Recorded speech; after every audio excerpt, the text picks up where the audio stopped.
বাচ্চাদের ছোট ছোট চাওয়া যখন পূরণ করা হয় আসলে নিজেদেরও অনেক ভালো লাগে যে ওদের চাওয়াটা পূরণ করেছি। দেখেন না কি পরিমাণ খুশি হয়েছে।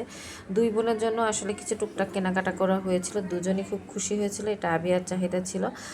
আসলে আমাদের হচ্ছে সেরকম কোনো প্ল্যানই ছিল না। আবিয়ার হচ্ছে জন্মদিন ছিল, সকালবেলা তাকে আমি জিজ্ঞেস করলাম আজকে হচ্ছে এই সপ্তাহে তো তোমার জন্মদিন, তুমি জন্মদিনে কী চাও? তো সে আসলে এতই খুশি হলো আমার এই কথাটা বলার পরে, সে আসলে বলতেই পারতেছিল না সে কী চায়। সে বলল সে মোম রং নেবে, সে কাটার পেন্সিল বক্স নিবে, সে শার্পনার নিবে, সে ইরেজার নিবে। এরকম সে একটার পর একটা বায়না করতেছিল, বলতেছিল আর কি। সে খুশিতে বলতে পারতেছিল না। তারপর একটা কাগজে কী কী সব লিখে ফেললো, আসলে ভেবে লেখাও শেখে নাই সে। তো বিকালবেলার বাবার সঙ্গে আমি মার্কেটে চলে গেলাম। এরপরে হয়তো ওর বাবা আর সময় পাবে না, পুরো সপ্তাহে বিজি থাকবে। তো যাওয়ার পরে এই যে আমরা এই দোকানটাতে আসছি, এই দোকানে আমরা আসে মাঝে মাঝে এসে ওদের জন্য পেন্সিল কাটার বা সব কিছু নিয়ে যাই। একটু পাইকারি টাইপের দোকানটা, একটু কমেও পাওয়া যায়। তো ওখানে গিয়ে আমরা ওর বলে দিলাম যে তুমি কী নিবা। ও আসলে বুঝতেই পারছিল না কোনটা থুয়ে কোনটা নিবে। দুই বোন মিলে আবার দেখছিল যে কোনটা নিবে, চুজ করছিল। তো খুব একটা যে ওই যে একটা ব্যাপার থাকে না, ছেড়ে দিলে হলে নিজে খুঁজে পেতে পায় না যে কী নিব, বুঝতেই পারে না।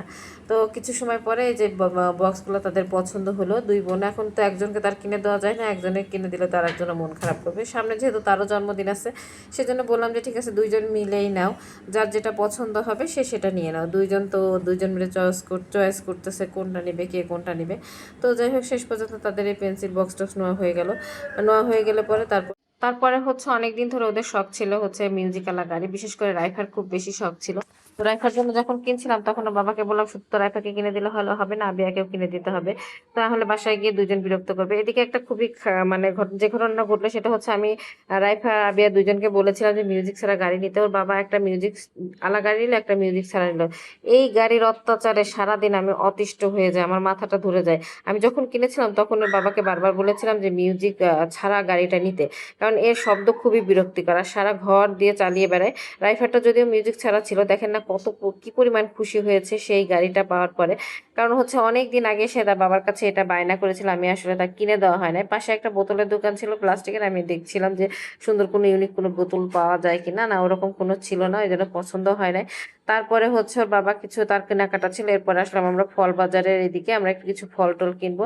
কিন্তু আসলে প্রচন্ড গরম, তো বাইরে কোথাও গিয়ে খুব একটা শান্তিও লাগে না।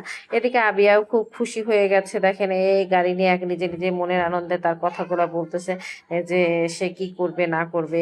এবার হচ্ছে আমরা আসলাম লিচু কিনতে। তো লিচুর দাম শুনে তো আমি খুব অকাত, 100 লিচুর দাম হচ্ছে 1000 টাকা। এটা শোনার পরে আমি যখন লোকটাকে বললাম, লোকটা আমাকে একটু ইনসাল্ট করলো। তারপরে যাই হোক, এই যে বাসায় চলে আসছি, বাসায় এসে এরা গাড়ি টাড়ি সেটিং করতেছিল। তো গাড়িটা আবার সেটিং করতে ওর বাবার বেশ একটু সমস্যায় হচ্ছিল, মনে হচ্ছিল একটা গাড়ি নষ্ট। তো আবার পরবর্তীতে সেই গাড়িটা আবার ঠিক করলো। এরপরে যা শুরু হয়েছে সেটা তো আসলে আর বললে বোঝানো যাবে না আপনাদের। সে কথা আর না বলি, আল্লাহ যেন আমাকে ধৈর্য ধরার তৌফিক দান করে আর আমার মাথা ব্যথাটা না ওঠে, এই দোয়া আপনারা করবেন।